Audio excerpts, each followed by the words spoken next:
RMN Listen Win Anodan Basket Edition Kasama sa itong mga nakita karon, nata sa highway no, nata sa may Quinto Boulevard ng Dakbayan sa Davao, natay tagbalay din mga kasama doon sa kalsada, nagpuyo, nga naminaw sa DXDC. Ato siyang ila-ilahon karon mga kasama din ni sa may barangay 40 dash din ng Dakbayan sa Davao.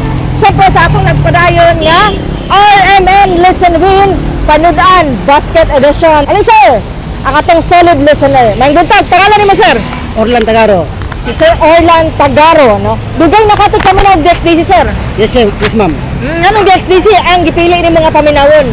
Ang destination akong number 1. So karon sir, naami dala nga usa ka basket syempre sa imuhang pamilya. Pero una na mo ihatag ni sir, mauta na lang mi. Pwede ka maghatag og duha ka mga drama nga madungog sa DXDC, sir. Handuman sa kawit o kini akong suliran.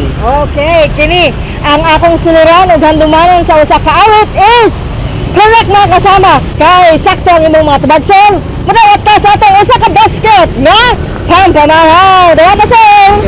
Tatay. O mantika. Oh, mantika.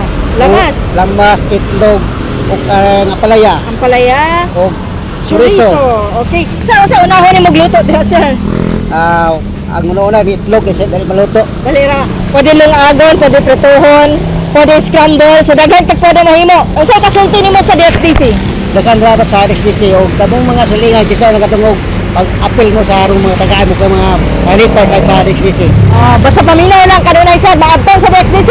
Mudawat og Kalipay o kalipayon. yes. Congratulations, sir.